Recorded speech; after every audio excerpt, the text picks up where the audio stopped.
안녕하세요. 40을 넘긴 평범한 가장입니다. 운전 경력 15년, 음주가속 단속 한 번 걸린 적 없고 차선 변경도 깜빡이를 2번 켜고 들어갈 만큼 소심한 운전자였죠.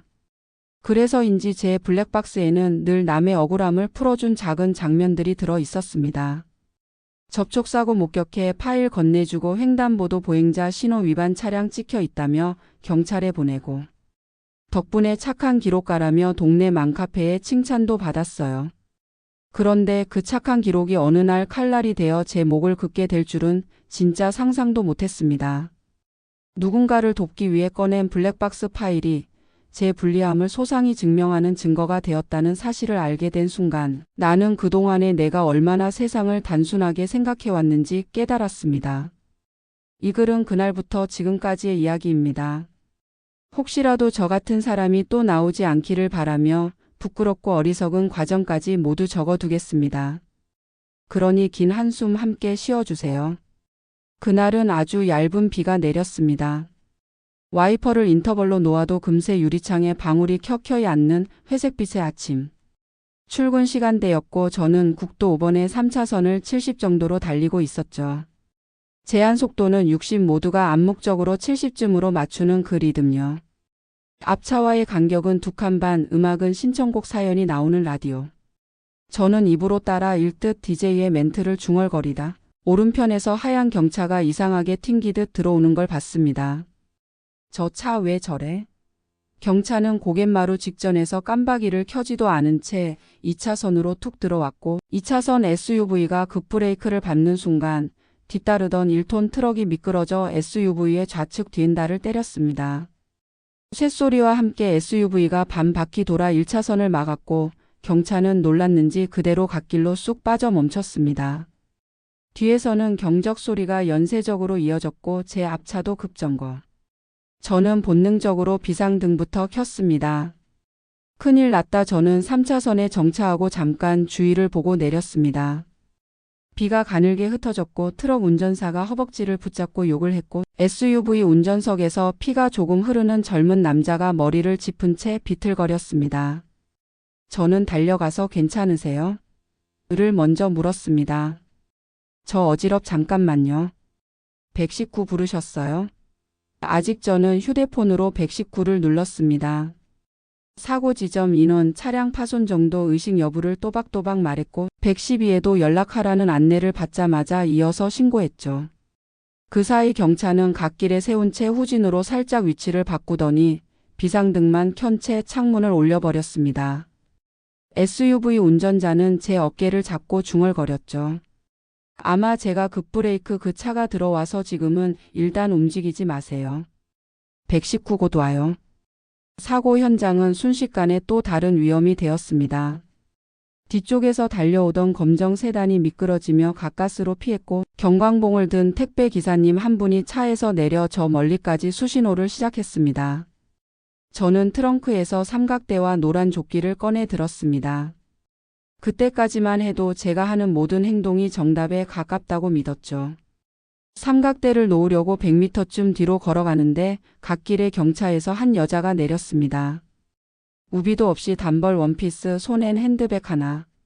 죄송한데 제가 급해서 그냥 가도 되나요? 사고 관련 자시면 안 되죠. 경찰 오면 진술하셔야. 저는 접촉도 안 했고 그냥 피하려고 들어갔을 뿐이에요. 회사에 급한 일이 있어서요.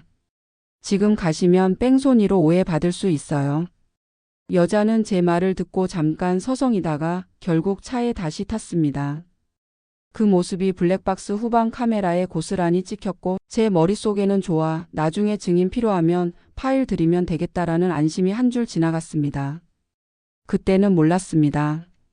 그 파일이 나를 겨냥할 줄은. 잠시 후 구급차가 왔고 SUV 운전자는 목 보조대를 하고 실려갔습니다. 112 순찰차도 도착했고 담당 순경이 제게 다가와 물었습니다. 목격자세요? 네, 블랙박스에 다 찍혔습니다. 파일 좀 확보해 주시겠어요? 저는 차로 돌아가 블랙박스를 켰고 사고 전 2분, 사고 순간, 사고 후 2분까지 잘라 USB에 담았습니다. 순경은 고맙다며 제 연락처와 차량 정보 간단 진술을 받아갔죠. 도움 주셔서 감사합니다. 별 말씀을요. 다들 무사해야죠. 그날 저는 착한 일을 했다고 생각했습니다. 저녁에 집에서 라면을 끓이며 아내에게도 말했습니다. 잘했네. 누군가의 억울함은 누군가의 선의로 풀리는 거니까. 우리는 그렇게 믿었습니다. 그때까지만 해도.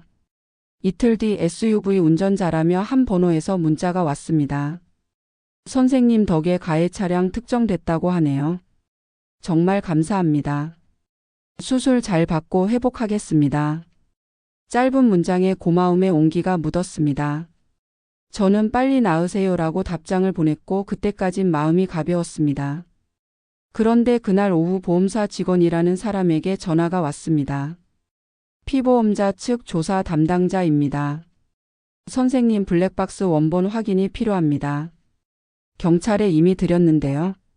수사기관 제출건과 별개로 보험 손해사 정상 원본 검증이 필요합니다. 가능하실까요? 가능하지 않을 이유가 없다고 생각했습니다. 그가 말했습니다. 감사합니다. 혹시 사고 이전 구간 약 5분 분량도 받을 수 있을까요? 왜요? 속도, 차간거리, 주변 차량 흐름을 종합적으로 봐야 해서요. 맞는 말 같았습니다. 저는 5분 전부터의 영상을 더 잘라 건넸습니다.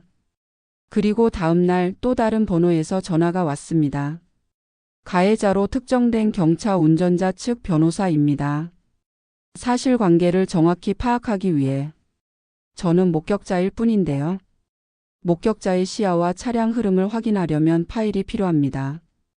저는 잠깐 멈칫했습니다. 변호사라는데 주는 게 맞나? 하지만 이미 보험사에도 줬고 경찰에도 제출했으니 공정을 위해서는 좋겠지. 스스로 납득했습니다. 그리고 그날 밤 SUV 운전자의 지인이란 사람에게서 또 전화가 왔습니다. 혹시 그 영상 온라인에 공유해도 될까요? 가해자 쪽에서 사실을 부인해서 공유는 좀 피해자분 얼굴이나 번호판도 있고 개인정보 문제도 있고요. 그런 번호판만 가려서. 죄송합니다. 그건 경찰이 판단할 문제 같아요. 저는 선을 그었습니다. 하지만 누군가 비공개 카페에 영상의 캡처를 올렸습니다. 다음 날 아침 제 휴대폰은 알림 폭탄이 되었죠. 그날 오후 보험사 조사관이 다시 연락했습니다. 선생님, 실례가 안 된다면 잠깐 대면 가능할까요? 파일 관련해서 궁금한 점이 있어서요. 네. 혹시 사고 직전 선생님 속도가 어느 정도였는지 기억하시나요? 한 70? 제한은 60이지만 전부 그 정도로 가고 있었어요. 네, 영상 속 GPS 로그에는 순간 74까지 찍혔습니다. 저는 뜨끔했습니다. 74. 숫자는 별것 아닌 듯 하지만 딱지에선 다른 의미였죠. 그게 문제인가요? 문제라고 단정할 순 없습니다. 다만 경차 운전자 측에서 목격 차량의 상향등 번쩍임이 사고 유발 요인이었다고 주장하고 있습니다. 제가 상향등을 썼다고요? 영상 41초 시점 전방차 진입 전에 라이트가 한 번 번쩍합니다. 자동 하이빔 보정인지 근접 차량 감지인지 확인이 필요합니다. 머리가 얼어붙는 기분이었습니다. 제 차에는 오토 하이빔 기능이 있었고 주행 중 상대차 헤드라이트로 인식해 간헐적으로 하향과 상향 전환을 반복하는 버릇이 있었습니다. 저는 그날 비가 와서 수동으로 바꿨던 것 같았지만 확신할 수 없었습니다. 박 조사관은 대화 말미에 덧붙였죠. 그리고 사고 후 비상 정차하실 때 삼각대는 몇 미터 지점에 놓으셨나요? 100미터 정도? 감으로요. 법규상 고속도로는 100미터, 일반 도로는 최소 50미터입니다. 국도라서 해석이 갈릴 수 있는데 상대 측에선 적정거리 미달로 2차 위험을 키웠다고 주장할 수 있어요. 도움을 주기 위해 꺼낸 삼각대까지 칼날이 되어 돌아오는 순간이었습니다. 저는 그날 밤 잠들기 직전까지 그 장면을 반복해서 보았습니다. 라이트 번쩍임, 속도계의 숫자, 경차의 미묘한 진입 궤적. 그리고 저는 라디오를 따라 중얼거리고 있었습니다. 오늘도 안전 운전하세요. DJ의 목소리가 비수처럼 귀에 박혔습니다. 그 다음 날 경찰서에서 연락이 왔습니다. 오순경입니다. 참고인 신분으로 다시 출석 부탁드립니다. 추가 진술 사항이 있어요. 오순경은 노트북을 제 쪽으로 돌리며 말했습니다. 이 부분요? 라이트가 번쩍이는데 수동으로 하신 건지? 자동 기능이 있었던 것 같습니다. 상향등 사용 자체는 불법이 아니죠. 다만 근접 상황에서 과도하게 번쩍이면 상대가 당황할 수 있다는 주장은 가능합니다. 제가 사고 유발자가 될 수 있다는 건가요? 그렇게까지 단정하진 않습니다. 다만 상대 변호인이 그 방향으로 주장하고 있어요. 그는 또 다른 파일을 열었습니다. 후방 카메라 영상. 갓길 경차 운전자가 내려 문을 반쯤 열고 저에게 다가오던 장면에서 저와 그녀의 대화가 미세하게 담겨 있었습니다. 바람과 비 사이로 어렴풋이 들리는 단어들. 급해서 회사 그냥 가면 오해. 저분 그때 떠나진 않았죠? 아니요, 제가 말리자 다시 차로 들어갔습니다. 그게 다행입니다. 만약 그 자리에서 떠났다면 뺑소니가 될 수 있었는데 덕분에 직접 진술을 들을 수 있었거든요. 오순경의 말은 무심히 저를 위로했지만 저는 위로를 느끼지 못했습니다. 제 머릿속에는 또 다른 장면이 재생되고 있었거든요. 사고 직후 삼각대를 놓으러 걸어갈 때 비상등을 켜놓은 채 차량에서 멀어졌던 그 1분. 규정상 갓길에 정차할 때는 안전지대를 최대한 활용하고 운전자는 가능한 차에서 멀리 떨어져 있어야 하지만 반대편에서 달려온 차량이 미끄러지며 제 차 옆을 스칠 때 나는 쾅 소리에 저는 본능적으로 고개를 움츠렸습니다. 선생님, 이건 법규 위반 아닙니다. 다만 상대 측이 삼각대 설치 지점과 정차 위치를 따져 묻고 있습니다. 혹시 당시 도로 중앙선을 약간 침범하신 것 같기도 해서요. 영상 속 제 차는 3차선에 제대로 서 있었지만 사고 직후 잠깐 조향을 틀어 SUV 쪽으로 접근하는 장면이 있었습니다.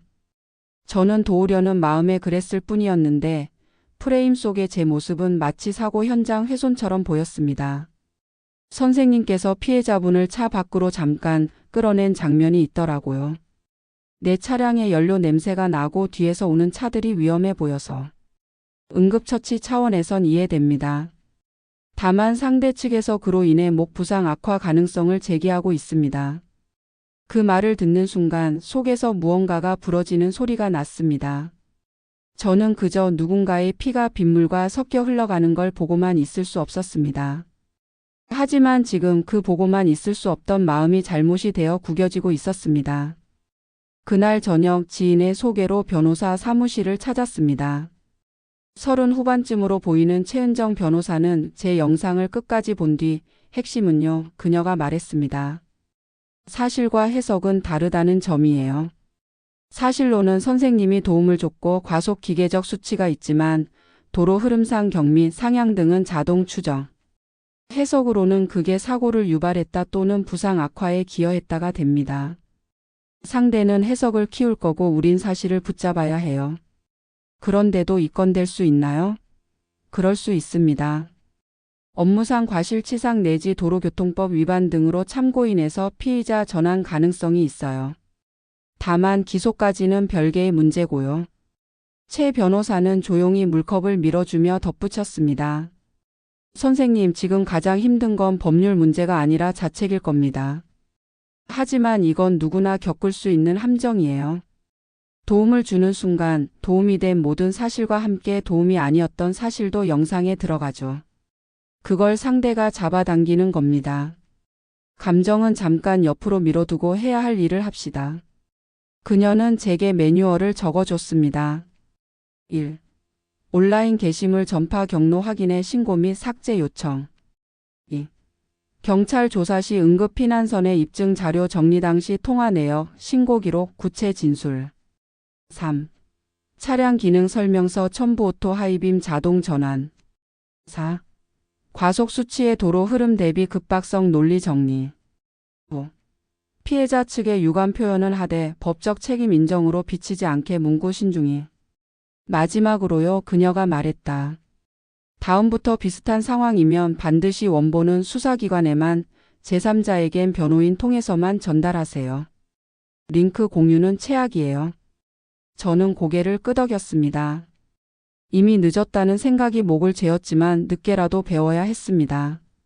선의의 매뉴얼이 필요하다는 걸. 일주일쯤 지나 SUV 운전자 이태수 씨에게서 손편지가 왔습니다. 삐뚤빼뚤한 글씨로 당신의 도움으로 살았다. 목뼈는 금이 갔지만 수술 잘 됐다. 그날 차에서 끌어내줄 때 솔직히 불안했지만 지금 생각하면 그 덕에 2차 충격을 피했다. 고맙다. 라고 적혀 있었습니다. 저는 그 편지를 스캔해 최 변호사에게 보냈습니다. 좋아요. 진술서와 함께 제출하죠. 피해자 측의 체감이 중요합니다. 반면 경차 운전자 김지연 씨는 조서에서 이렇게 말했다고 합니다. 상향등 번쩍임의 순간 시야가 흐려져 차선 변경이 늦었다. 놀라서 오른쪽으로 비켜선 건 사실이지만 사고는 뒤에서 일어났다. 내 책임이 100%는 아니다. 그녀의 변호사는 덧붙였죠. 국도 제한 속도 60을 70대 중반으로 주행한 차량들의 전체적 과실이 있음을 감안해야 한다. 그 문장을 듣는 순간 제 심장 속에 작은 불씨가 붙었습니다. 나는 목격자일 뿐인데. 마음속에서 반복된 말. 하지만 법은 때로 역학을 따집니다. 힘의 흐름, 시선의 방향, 라이트의 반사. 선의와 선의 사이의 틈. 한 달여의 조사가 지나고 경찰은 사건 일부를 송치했습니다. 저는 참고인에서 피의자로 전환되어 도로교통법 일부 위반 제한 속도 위반의 약식 기소 의견으로 검찰에 넘어갔습니다. 벌점과 과태료 수준 종결이라고 하기엔 씁쓸하고 중징계라고 하기엔 애매한 처분. 하지만 제겐 충분히 무거웠습니다. 당신은 잘못이 있다는 문장이 도장을 찍고 제 이름 옆으로 들어온 느낌이었으니까요. 검찰청 민원실에서 통지를 확인하고 나오는 길, 하늘은 한여름인데도 한겨울처럼 텅 비어 보였습니다.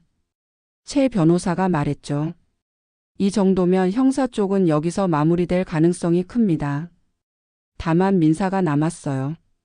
민사는 SUV 운전자의 치료비와 휴업손해, 차량 수리비를 경차 측 보험에서 어느 정도 부담하고 공동 불법행위의 형태로 기여도를 따지는 싸움이 됩니다. 변호사는 냉정히 말했습니다. 상대 측이 선생님 책임을 10%라도 엮으려 할 겁니다. 상향등, 속도, 삼각대 지점, 응급 이송 붙잡을 만한 건 다 붙잡겠죠. 우리는 반대로 영향 없음과 선의와 피난의 필요를 쌓아야 합니다. 그날 밤 집에서 아내와 따로 밥을 먹었습니다. 숟가락이 그릇에 닿는 소리가 유난히 컸습니다.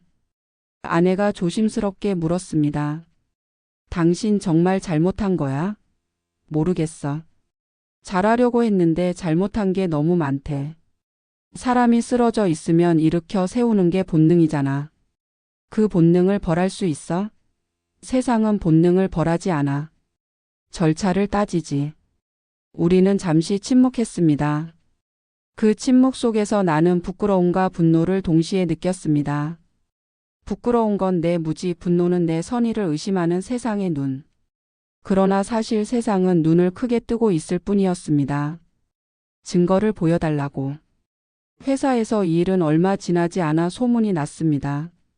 누구는 와서 등을 두드렸고 누구는 멀찍이 떨어져 괜히 휘말리면이라는 표정을 했습니다. 팀장님은 말했습니다. 휴가 필요하면 말해. 괜찮습니다. 그럼 회의 들어가자. 회의실 유리창 너머로 보이는 도시의 오후 2시는 언제나처럼 바빴습니다. 바쁨은 모든 것을 평평하게 만든다고들 하죠. 하지만 저는 그 평평함 위에서 기울어져 일했습니다. 민사 조정을 앞두고 최 변호사가 조심스레 제안했습니다. 피해자분이 선생님을 만나고 싶대요. 직접 고맙다고. 제가 괜찮을까요? 그분이 더 괜찮아 보이진 않더군요. 우리는 병원 근처 카페에서 만났습니다. 이태수 씨는 목 보조대를 제거한 지 얼마 안 된 듯 조심스레 고개를 돌렸습니다. 그날에 대해 뭐가 맞고 틀리고를 떠나 저는 그냥 고맙습니다. 제가 괜히 더 어렵게 만든 건 아닌지. 아니요. 오히려 당신 덕분에 경차 운전자도 진술했고 보험사도 빨리 움직였어요. 다행입니다. 잠시 후 그는 웃으며 종이봉투를 내밀었습니다.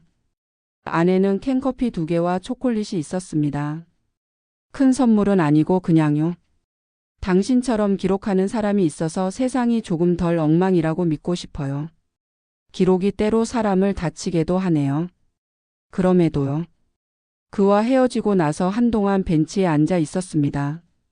바람이 약간 불었고 지나가던 택시의 테일램프가 낮에도 붉게 보였습니다. 저는 조심스럽게 아주 오래된 문장을 속으로 되뇌었습니다. 좋은 의도만으로는 충분하지 않다. 그렇다고 좋은 의도가 아무 의미 없지도 않다. 그 중간을 나는 지금 배우는 중이었습니다. 2달의 공방 끝에 형사 쪽은 과태료와 벌점으로 종결됐습니다. 민사에선 제 책임 비율 0%로 조정이 났고 경차 측 보험사가 대부분 부담했습니다. 상향등 주장은 자동 전환과 도로 환경비, 시야, 거리 요인으로 기각, 삼각대 지점은 적정으로 인정, 응급 이송은 선의의 긴급 피난 범위로 받아들여졌습니다. 다 끝났네요. 최 변호사가 마지막 서류철을 덮으며 말했습니다. 네, 끝났네요. 다음부터는 이렇게 하세요. 그녀가 적어준 리스트를 다시 읽습니다. 블랙박스 원본은 수사기관에만 제출 필요시 변호인 경유. 제3자 요청엔 요약 캡처나 진술서로 대응 원본 암호화 보관.